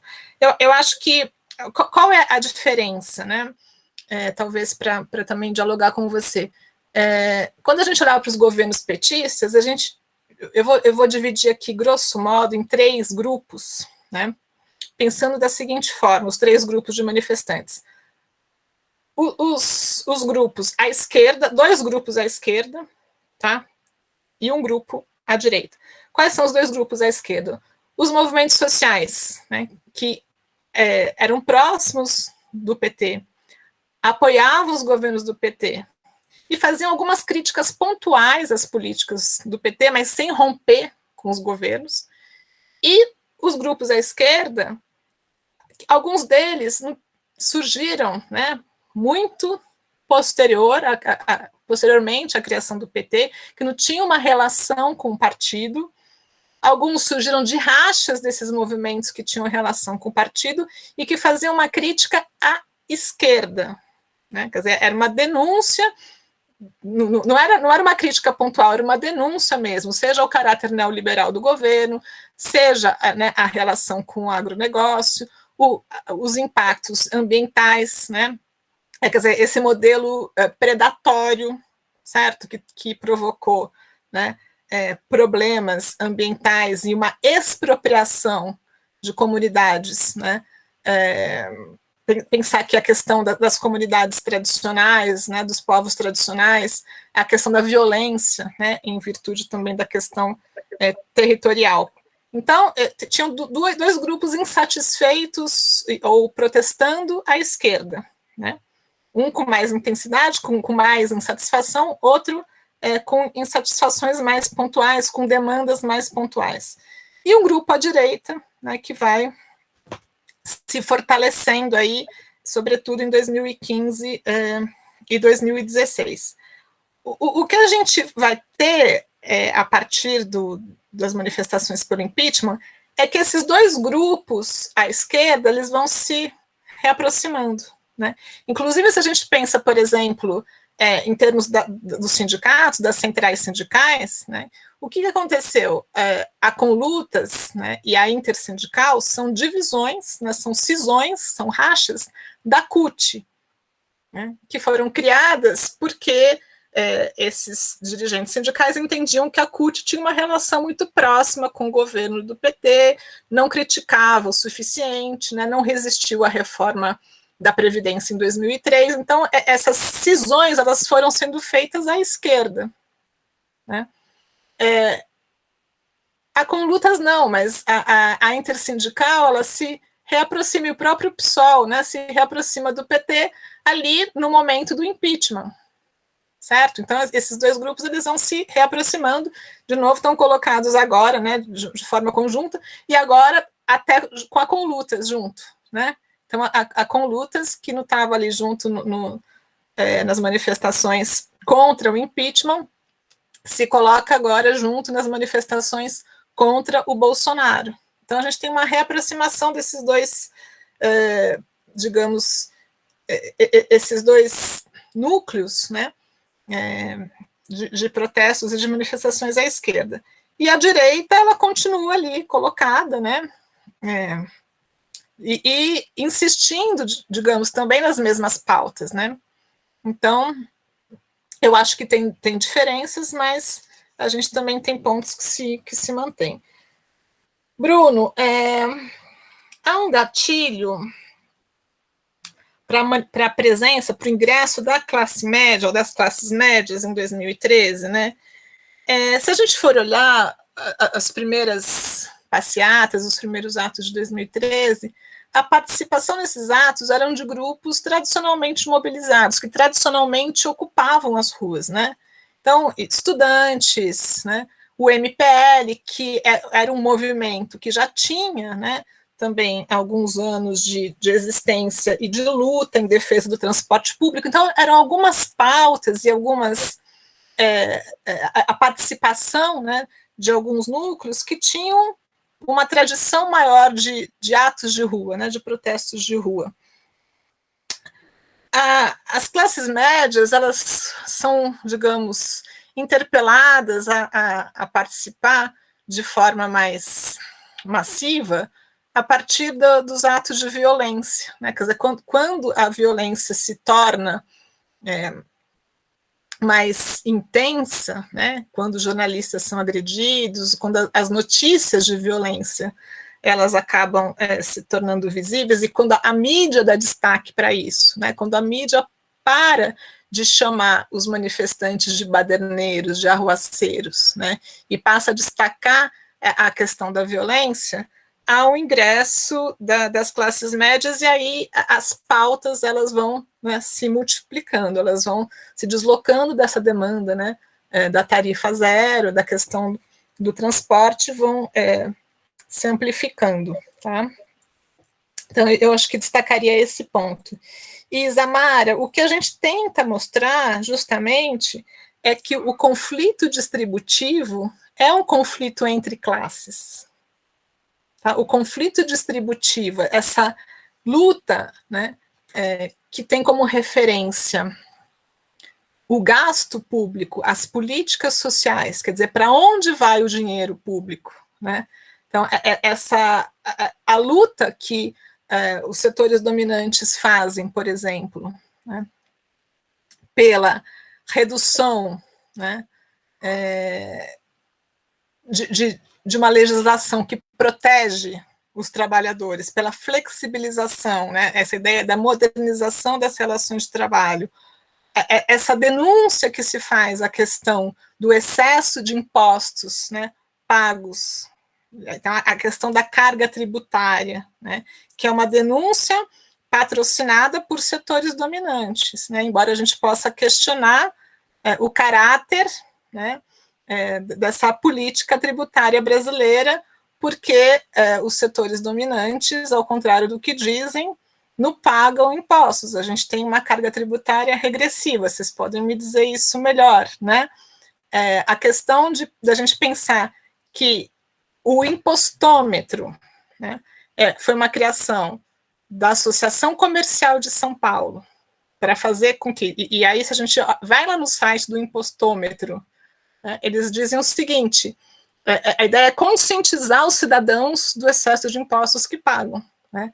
Se a gente for lembrar do Pato Amarelo, da Fiesp, né, e a campanha que a Fiesp difundiu, dizendo nós não vamos pagar o pato, né, quer dizer, recusamos o aumento de impostos, a carga tributária no Brasil já é muito elevada, a gente não vai mais pagar imposto, né, o custo do trabalho é muito elevado. Então, esse discurso todo, né, que diz respeito a isso que eu estou chamando de conflito distributivo, né, são classes se manifestando, né, são classes apresentando as suas reivindicações e as suas críticas, né, e isso está presente nos protestos, se vocês lembrarem, nos protestos a favor do impeachment, o Pato Amarelo era uma figura de destaque, né? Então, sim, quando você fala qual é o papel das classes, né? Saindo do plano da teoria para o plano dessa análise, está presente, e aí a mediação que a gente faz para poder chegar nas classes, né, é pensar a partir do conflito distributivo e de que maneira as classes em disputa se posicionam, quer dizer, de que forma, né, elas se posicionam nesse conflito, articulando essas diferentes demandas que, como eu falei, são muito variáveis e demandas que têm, sim, um impacto, né, em termos de políticas sociais, porque se a gente for pensar o seguinte, a questão das cotas, né? Desculpa, que tem sim um impacto em termos materiais. Se a gente for pensar a questão das cotas, a crítica às cotas, né? A crítica àqueles que ganham sem se esforçar, que ganham Bolsa Família, né, mas não se esforçam, aqueles que entram na faculdade sem merecer, né, ou que são aprovados em concursos públicos sem merecer. Essas críticas a políticas que aparentemente não têm relação nenhuma, né, com a condição econômica, que são políticas, no caso da questão das cotas, né, políticas de ação afirmativa, que fazem uma reparação em termos, né, das desigualdades, das discriminações raciais, isso tem um peso material, né, tem um impacto material. Isso significa que são menos jovens de classe média, cujas famílias pagaram escolas particulares caríssimas para que pudessem se preparar para o vestibular, estão deixando de ocupar esses espaços.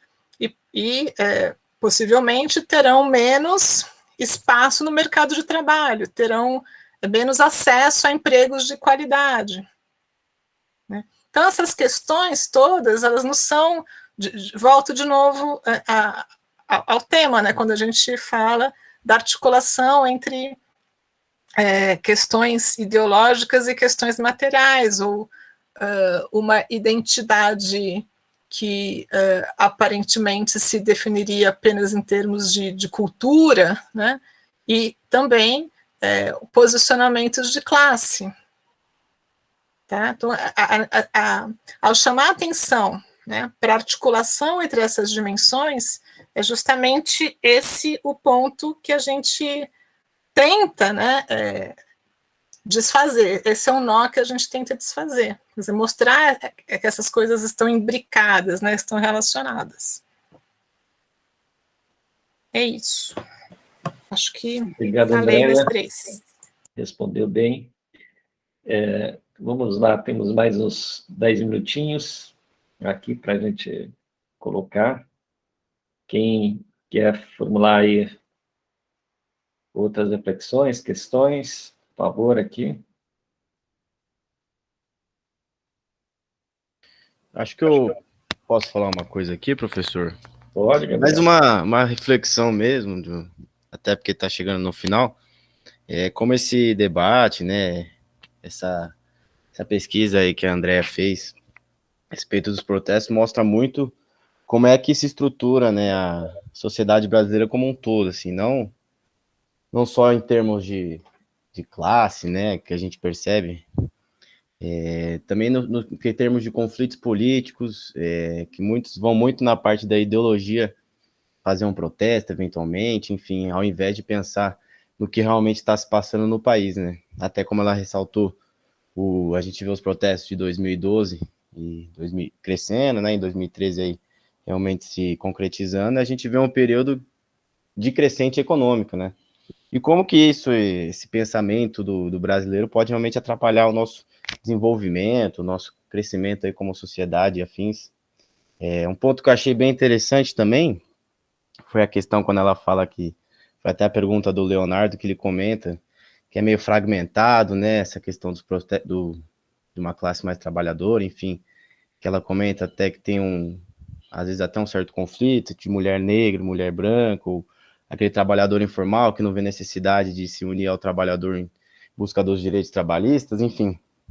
Ela comenta até da questão de cada um do seu quadrado. Eu acho que isso mostra muito também, né, o comportamento aí do brasileiro, como a gente se organiza como sociedade, uma sociedade muito assim diferente, heterogênea, e em geral é isso. Eu acho que foi um debate que mostra muito esse lado assim, né, de como se comporta o brasileiro, de como se estrutura como sociedade, né? Então a gente pega um capítulo aí da nossa história de 5, 6 anos que mostra muito os nossos 500, 600 anos aí de história como uma sociedade completa. Obrigado, Gabriel. Vamos lá. Obrigado. Quem mais aqui? Vamos lá. Mais questões, reflexões?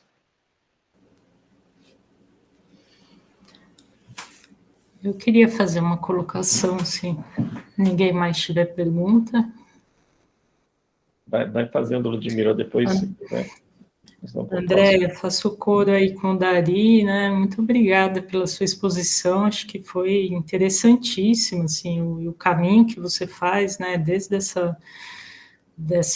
desse desafio, né? Da construção de uma perspectiva marxista e todas essas questões que vão envolver os movimentos sociais que realmente vão deslocar, né? A questão da classe para outros lugares, e como isso serve também para a gente entender até a nossa dificuldade em entender, né, os acontecimentos recentes.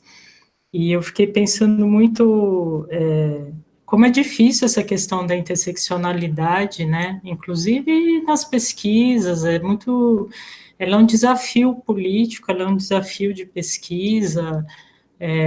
E eu gosto muito de uma definição da Angela Davis, né, que ela vai falar que a raça é uma expressão da classe, o gênero é uma expressão da raça, tudo, né, então você não é negra, mulher, de classe, trabalhadora, né, você é uma quando você é uma trabalhadora negra, isso define também o seu lugar como mulher e o seu lugar na classe, né? Então eu acho isso assim um caminho muito interessante, mas como de fato na prática, né, as práticas políticas foram se forjando nessa fragmentação, né? Quer dizer, parece que a gente não consegue alcançar a interseccionalidade na prática, né, assim, das práticas políticas dos movimentos, né, e a gente vê essa fragmentação, é interessante como nem com a eleição do Bolsonaro a gente conseguiu ver de fato, nem na pandemia, né, uma possibilidade real de união da esquerda, né, uma esquerda que segue altamente fragmentada, né, que está atravessada por todos esses dilemas, né? Eu não sei vocês, assim, mas eu acompanho diferentes grupos, né, de WhatsApp e tal, e você, assim, é uma coisa esquizofrênica, né, a interpretação das pessoas, assim, parece que não tem pontes possíveis, né? As pontes entre diferentes movimentos mesmo, e a forma como compreendem a realidade que a gente está sendo desafiado a enfrentar, é uma coisa, enfim, queria te ouvir um pouco, se fizer sentido para você comentar isso, né, mas te agradeço muito, acho que foi uma belíssima aula, e esse caminho que você está construindo para compreender aqui o presente é muito importante mesmo, né, é uma chave de análise, assim, que ajuda muito a nossa compreensão. Obrigado, Ludmila. Ludmila falou da Angela Davis, eu fiquei lembrando aqui, né, não só do livro maravilhoso da Angela Davis, né, Mulheres, Raça e Classe, mas de várias outras feministas negras, né, que chamam a atenção para essa questão, e isso me leva a colocar, e até em diálogo com o Gabriel, né, um pouco quando ele fala do povo brasileiro, se comportar como brasileiro, o que é definir uma identidade, né? Porque quando a Angela Davis fala das mulheres, do movimento feminista, né, pensando na questão das sufragistas, ela está evidenciando uma diferença das mulheres. Quer dizer, elas não são uma coisa só, né? Então, o brasileiro não é uma coisa só. E aí a gente pode se colocar por que defender certas demandas, né? Quando as mulheres colocam, quando o movimento feminista coloca o trabalho, né, como algo a ser alcançado, como um ideal de libertação, e aí eu estou pensando numa outra feminista que escreve bastante sobre isso, que é a Bell Hooks, né, uma outra feminista negra, ela vai falar assim, mas quem demanda isso é a mulher branca de classe média que não trabalha, que estava confinada ao espaço doméstico, né, e que via no trabalho uma libertação para a mulher trabalhadora, principalmente para a mulher negra, que não tinha essa alternativa, não tinha essa opção, né, de se limitar ao trabalho reprodutivo, ao trabalho doméstico. A questão do trabalho, né, não era vista da mesma forma. Então, se a gente entende quem são as pessoas, né, que estão no movimento, qual é a condição dessas pessoas, né, e a condição de classe é um dos elementos constitutivos disso, a gente consegue entender por que algumas demandas e não outras, né, se tornam mais presentes, se tornam mais importantes, né. E aí uma outra coisa que eu queria colocar também nesse diálogo, né, que um movimento, quer dizer, fazer uma análise em termos de classe, né, não significa que o movimento precise se reconhecer como um movimento de classe, né? Se a gente quiser, eu costumo, até quando a gente olha para pesquisa de opinião, e que é uma fonte importante, né? O texto do blog que eu mandei para vocês, só para fazer um parênteses aqui, ele começou como um exercício, ele foi feito como um exercício, né, de olhar para as pesquisas de opinião, que são pesquisas, né, que têm limites, é claro, porque elas são feitas, né, com os manifestantes de um protesto, que respondem de forma muito rápida, que tem categorias muito, né, definidas ali, e, enfim, muito restritas para a gente tirar muitas conclusões ou grandes conclusões, mas elas oferecem indicadores interessantes, né? E ela começou por quê? Porque quando a gente estava falando dos protestos, né, pelo impeachment, alguns colegas diziam, não, mas classe não importa, porque a classe média está dos dois lados, né? A classe média está tanto nas manifestações a favor do impeachment, quanto nas manifestações contra o impeachment. Então, classe não explica, classe não tem importância, né? Porque é a mesma classe dos dois lados, então qual a importância da classe para explicar? E outra, né? São manifestações que não colocam uma pauta que é considerada uma pauta de classe, né? Que não estão colocando questões econômicas ou questões ligadas ao trabalho em evidência. Então, aquele texto do blog foi um exercício para falar, olha, o movimento não precisa se dizer de classe para ser de classe. A gente pode olhar quem são, né, os manifestantes. É claro que pesquisas de opinião nos dão alguma indicação quando a gente combina, né, algumas categorias que são recenseadas aí nessas pesquisas, como a ocupação, a condição étnico-racial, né, a escolaridade. A gente tem que juntar essas coisas para poder ter uma aproximação dessa composição social, mas assim como se a gente faz uma pesquisa de opinião e pergunta para as pessoas se identificarem de esquerda ou de direita, para dizerem se são racistas ou machistas, sei lá, qualquer coisa que a gente perguntar, né, ninguém vai dizer para você, olha, eu sou machista, ou eu sou racista, né? A gente precisa construir categorias de análise que nos permitam entender algumas afirmações, algumas declarações que se fazem em pesquisas como essa, e cruzando essas declarações com esse perfil, né, esse perfil socioeconômico, que é o que nos permite aproximar da classe, e aí entender por que algumas demandas, né, elas fazem sentido para um certo perfil de classe média, né, então estão presentes no movimento com esse perfil, e outras demandas estão presentes, por exemplo, numa manifestação em que a gente percebe uma maioria de profissionais liberais, né, ou um peso, né, mais forte de profissionais liberais, ou de empresários, de pessoas que se identificam como empresários, e assim por diante. Então, eu acho que esse é um exercício, né, olhar, ou tentar juntar as peças desse quebra-cabeça, articular essas dimensões todas, é um exercício. E com isso eu acabei, fugindo da pergunta da Ludmila, eu concordo com você, Lud, que a esquerda ela segue altamente fragmentada e tem uma dificuldade muito grande de pensar um projeto, né, um projeto para superar, né, tanto o bolsonarismo quanto o Bolsonaro, né, em termos de urgência, né, para agora, pensar, quer dizer, insistir em manifestações do Fora Bolsonaro, de que maneira, né, pensar numa coalizão eleitoral, né? Acho que tem várias questões aí, então se é para pensar numa coalizão eleitoral, com que partidos, com que candidatos, essas questões todas elas estão colocadas, mas principalmente com que programa, né? Que programa que vai ser levado adiante. Mas eu acho que apesar dessa fragmentação, dessa dificuldade, o fato de que o Bolsonaro ele trata todos os movimentos sociais e todos os sindicatos como inimigos faz com que ele não tenha, digamos, aliados, pelo menos em termos dos movimentos populares, né?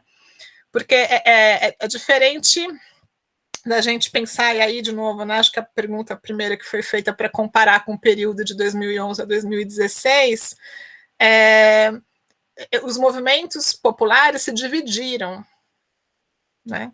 Se dividiram no apoio aos governos petistas, depois uma parte se reaproximou, né, em defesa dos governos petistas, mas teve segmentos, por exemplo, do próprio sindicalismo, que apoiou, né, o processo de impeachment. E tentou negociar com o governo Temer, né, tentou, inclusive, participar e se fazer presente, né, digamos, nos canais ou nos espaços, né, que ainda existiam de participação política. O Bolsonaro fechou tudo, né? Não tem canal de comunicação com os movimentos populares, com esses movimentos populares, né, aos quais eu fiz referência aqui. Então, isso favorece, quer dizer, esses movimentos populares de esquerda, isso favorece a unificação dos movimentos e essa participação nesses protestos recentes, né? Agora, isso não significa que haja um projeto desenhado, que haja um projeto definido. Acho que tem muita coisa ainda para resolver e para acontecer, né? Mas, enfim, acho que já estamos num outro momento, sabe? A minha avaliação é que estamos num outro momento. O que vai acontecer não dá muito para saber, mas acho que as peças se moveram, né? E esse esforço ele está sendo feito de uma forma, acho que tanto pelo caráter dramático do contexto que a gente vive, né? Essa urgência, essa emergência colocada pela pandemia e pelo genocídio, quanto por essa ausência mesmo de interlocução e a necessidade de construir um projeto. Isso, Andréia. Infelizmente, aqui o nosso tempo já passou, eles têm outra aula para 21 horas, já são 21h06. Agradeço imensamente, achei excepcional mesmo a aula que você fez, a forma como você organizou as informações, me ajudou muito a pensar uma série de questões. Tinha até vontade de dialogar um pouco mais, mas a gente tem como conversar, né? Estamos próximos. E então quero agradecer imensamente. Falando nessa parte final, também acho que talvez esteja num ponto de virada, né? E projeto não é uma coisa que você só concebe na cabeça, é uma construção social, né? E ele só se concretiza quando tiver movimento e ação, né? Como dizia o Léo Brizola, os intelectuais podem ter muita clareza do projeto que possa comendar, mas não é problema isso, só ter clareza, é problema ter força social que sustentem, né? Essas forças que sustentem uma perspectiva. Aí, vou confessar um pouco a minha esperança, essa juventude nova, viu, Andréia, vai ser capaz de fazer essa síntese, fazer essas conexões para construir uma outra sociedade, e que esses elementos sejam mais articulados aí, viu? Hoje nem sempre é tão fácil, mas a nossa esperança é essa juventude aí, que dê conta desse recado aí, né? Então, muitíssimo obrigado, mais uma vez, eu vou desligar aqui a nossa gravação, tá? E